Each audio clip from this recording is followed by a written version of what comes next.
Vamos a revisar la inervación cutánea del miembro inferior, sus dermatomas, el ciclo de la marcha y la clínica de estructuras superficiales del miembro inferior.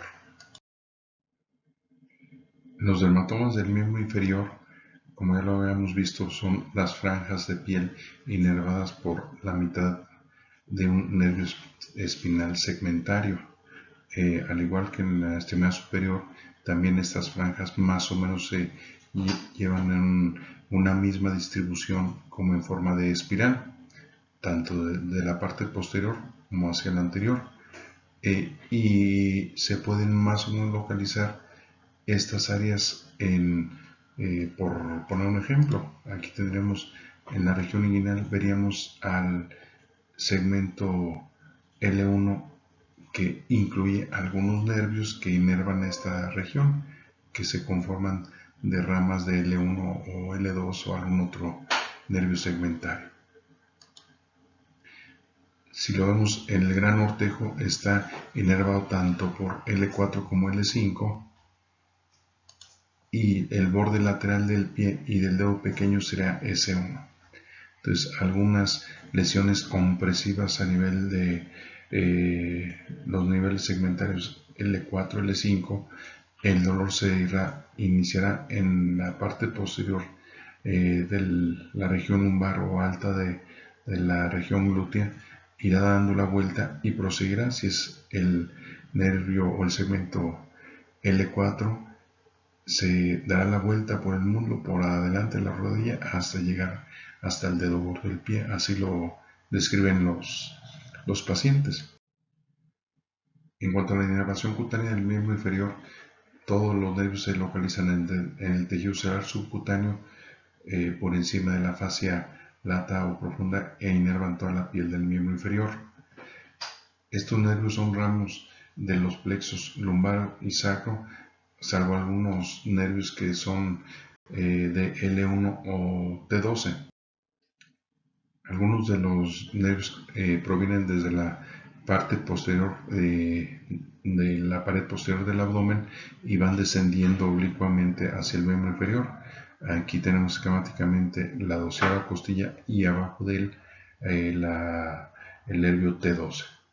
Inferior está el nervio segmentario L1, que se divide en dos ramos: un nervio superior que sería el hilio hipogástrico y un nervio inferior que sería el hilio inguinal, como son L1, y otro que sería una mezcla de L1 y de L2, que lo conocemos como nervio genitofemoral.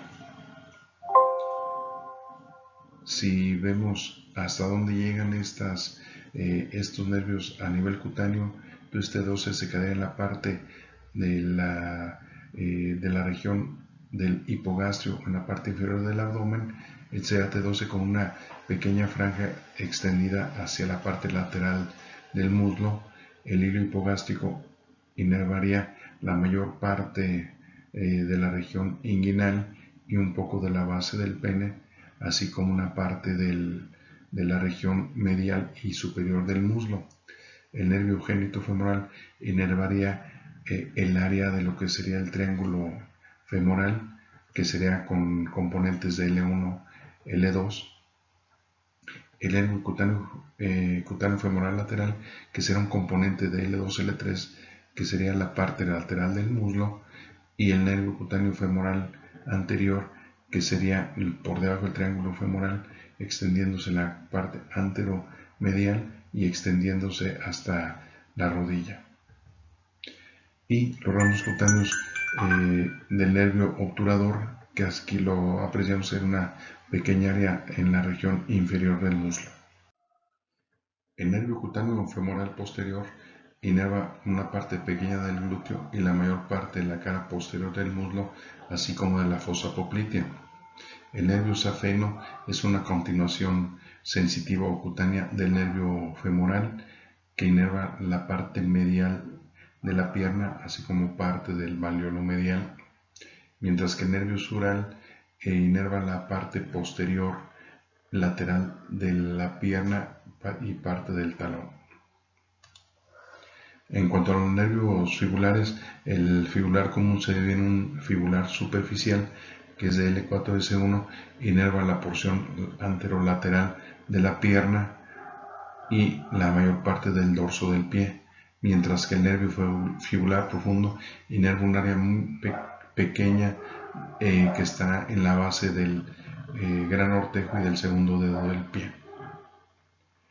En cuanto a los nervios plantares, ramos del nervio tibial, dará una rama plantar medial que inerva la mayor parte de la planta del pie y los 3 dedos y medio mediales, mientras que el plantar lateral inervará la mayor parte lateral de la planta del pie, así como un dedo y medio laterales. Los ramos calcáneos inervarán propiamente la región de la piel del calcáneo, que son ramas de S1 y S2, y los nervios clúneos que se originan de los segmentos lumbares, los clúneos superiores. Los clúneos medios provienen de los segmentos sacros posteriores y los clúneos inferiores son ramos del nervio femoral cutáneo posterior. En cuanto a la inervación propiamente de los músculos o los movimientos que estos generan, en cuanto a la rotación medial y lateral, serían la medial por los segmentos L1 a L3, la rotación medial del muslo, mientras que la lateral está manifestada por los segmentos L5 S1. En cuanto a la abducción de la pierna, son por músculos inervados por el L5 S1 y la abducción sería por los L1 a L4. En cuanto a la inversión del pie, L4, L5, mientras que la inversión L5, S1. La dorsiflexión de los dedos es por los segmentos L5, S1, mientras que la flexión plantar sería S1, S2. Por ejemplo, en cuanto a la flexión del muslo respecto de la pelvis, sería por los segmentos L2, L3, mientras que la extensión va a ser por los segmentos L4, L5. En cuanto a la extensión del muslo a través del músculo cuádriceps, está dada por los segmentos L3, L4, mientras que la flexión de la rodilla está dada por los segmentos L5, S1. Si lo vamos viendo, entonces estos mismos segmentos medulares son los que inervan a los grupos musculares. En cuanto a la flexión del muslo que le toca al psoas ilíaco, entonces está dado por la inervación de L2, L3. En cuanto al ciclo de la marcha, esta consta de dos porciones.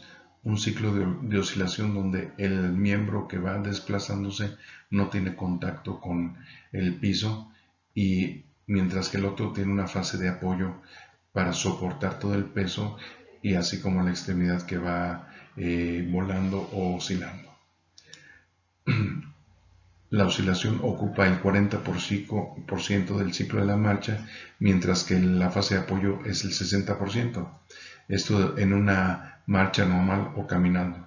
Conforme vamos haciendo un trote o corriendo, llega un momento en que llega a ser nada más el ciclo de apoyo en un 50% y un 50%. O incluso puede, en un momento que el corredor va flotando, entonces llega un momento en que no hay un contacto de ninguna de las extremidades y las dos van en fase de oscilación. Para mantener la integridad o mantener la marcha en una posición adecuada, se necesitan los inversores y eversores del pie para mantener la estabilidad o el equilibrio. En la fase de apoyo, lo que luego observamos es el golpe de talón, que es llevar el pie anterior a donde tenemos la otra pisada hasta el suelo y apoyarlo. Esto incluye la dorsiflexión del pie para evitar que la punta tropiece con el suelo. En cuanto a la respuesta de carga, el pie que está en apoyo debe aceptar el peso de la totalidad del cuerpo, y al mismo tiempo estabilizar la pelvis para que no se bascule o no haya desequilibrio, por así decirlo. Esto es llevado a cabo por los extensores de la rodilla, así como los abductores de la cadera. Y el apoyo medio también se debe de mantener la estabilidad de la pelvis y principalmente es llevado a cabo por los abductores de la cadera.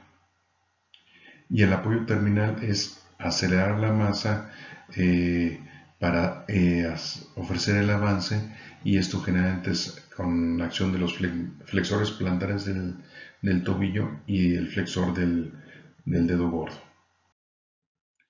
En cuanto a la fase de oscilación, ahí la preoscilación hay que acelerar la masa o jalar el miembro inferior que va a oscilar, y esto generalmente es llevado a cabo por los flexores largos de los dedos cuando todavía no se ha despegado la punta del pie.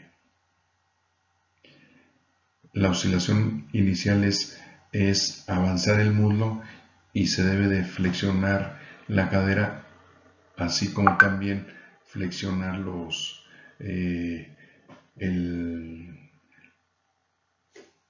flexores de la pierna para poder levantarla y que no arrastre. En la oscilación media necesitamos separar el pie del piso, y esta es llevada a cabo por los dorsiflexores del pie para mantenerla elevada y no se atore. Y por último, la oscilación final es posicionar el pie para irlo preparando para la aceptación del peso para la siguiente fase o el siguiente paso.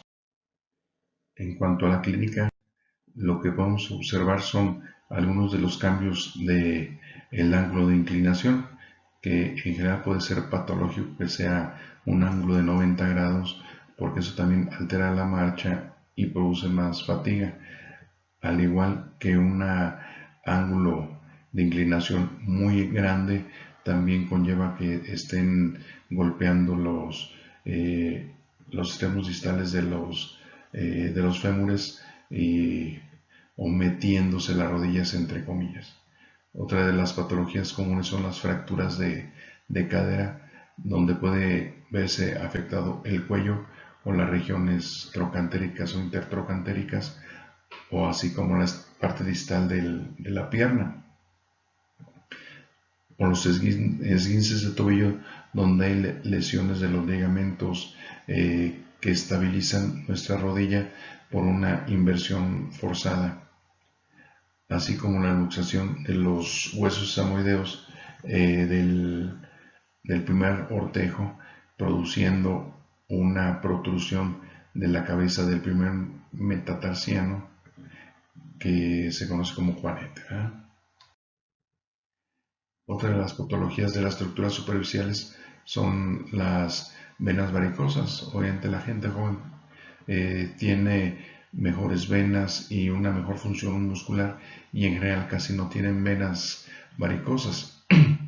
Pero si le fallan las venas afenas o bien sus tributarias o las venas comunicantes, pueden afectarse por disfunción de las válvulas y empezar a producir un estancamiento de esta sangre que puede llevar a edema o a crecimiento de las venas y hacerlas tortuosas, que es lo que llamamos como varices. Entonces, lo que generalmente sucede es que las venas, cuando están competentes, coaptan muy bien las valvas e impiden que la sangre regrese hacia porciones inferiores. En cambio, si la vena se va dilatando, esta dilatación hace que se encharque esta sangre y no esté avanzando adecuadamente, le incrementa la presión hidrostática sobre la válvula inferior, y eso va haciendo una dilatación de la vena que secundariamente la hace a esta válvula venosa incompetente y vuelve a hacer un círculo vicioso que se manifiesta clínicamente como si tuviera culebras abajo de la piel, o se ven las venas muy tortuosas y dilatadas.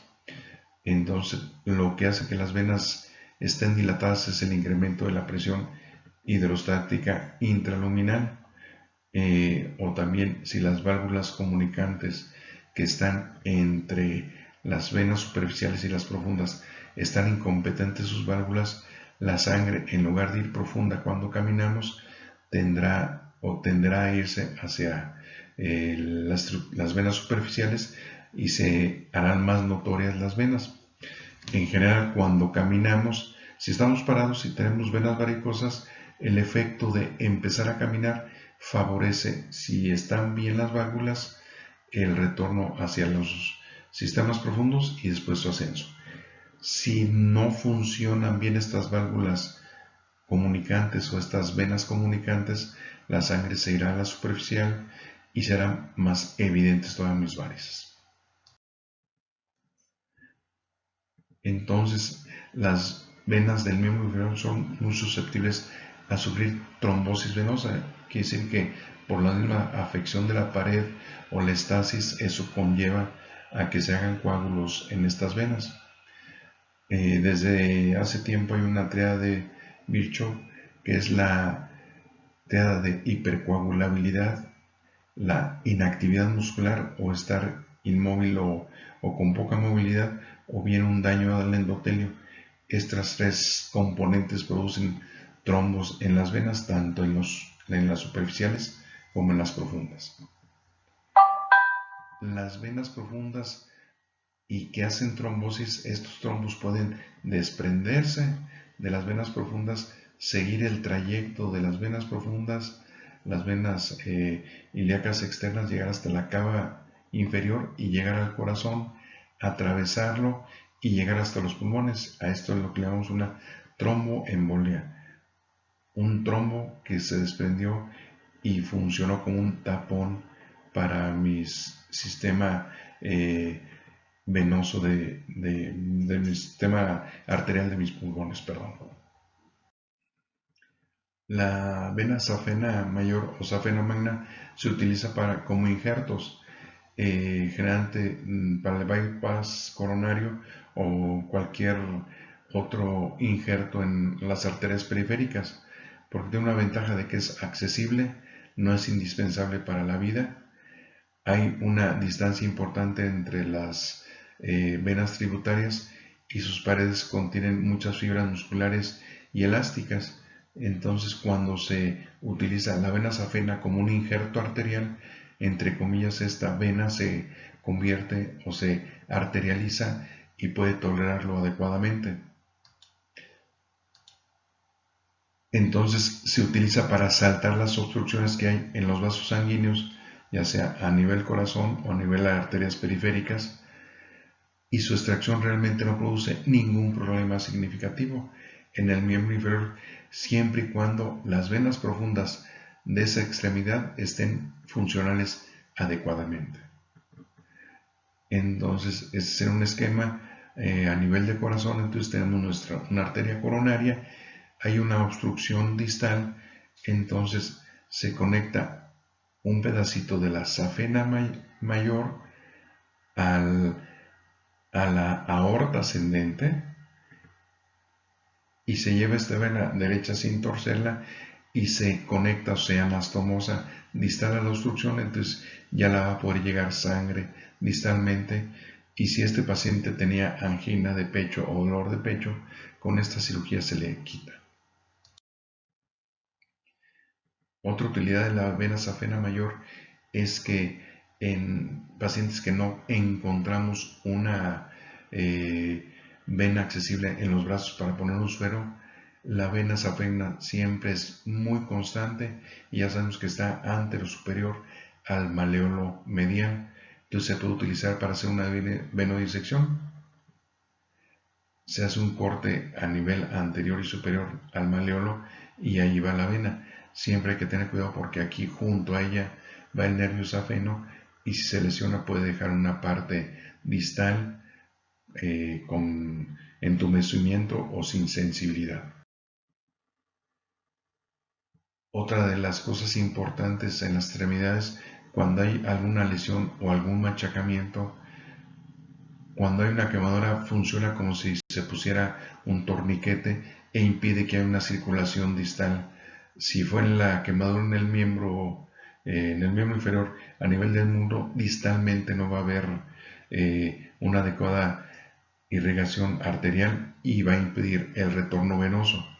Entonces lo que se hace es lo que llamamos una escarotomía o una fasciotomía.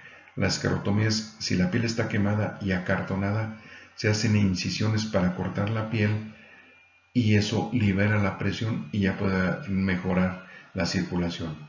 O bien, si más adentro hay algún problema de machacamiento, se hacen incisiones más profundas abriendo la piel y abriendo mi fascia lata hasta llegar a las estructuras musculares, se desprenden, los músculos se salen a través de este orificio que se hizo y entonces eso favorece o permite que haya una circulación distal.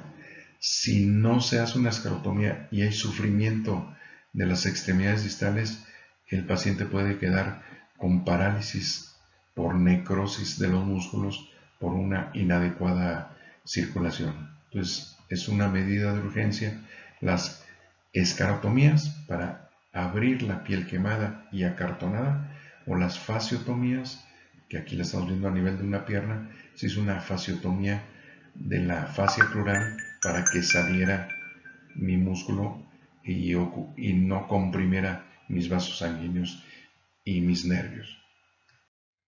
El crecimiento de los ganglios linfáticos inguinales siempre nos indica que hay alguna patología. Los ganglios inguinales generalmente pueden crecer hasta menos de 1 centímetro. Un ganglio inguinal arriba de 1 centímetro habla de una patología. Estos generalmente pueden crecer hay muchos gérmenes tanto a nivel de los genitales como el canal anal, entonces siempre hay algo de patógenos que pueden hacer que crezcan, pero no deben de ser mayores de 1 centímetro. Si están mayores a 1 centímetro, hay que buscar alguna lesión neoplásica o tumoral en la extremidad inferior a nivel de los genitales externos, del periné y de la región interglútea o en el canal anal o en el ano. En ocasiones puede ser una manifestación de una metástasis de un cáncer uterino muy avanzado. Ya después lo veremos a nivel abdominal o a nivel pélvico porque pueden surgir ganglios a este nivel en una patología que está dentro de la pelvis, aunque sean ganglios superficiales.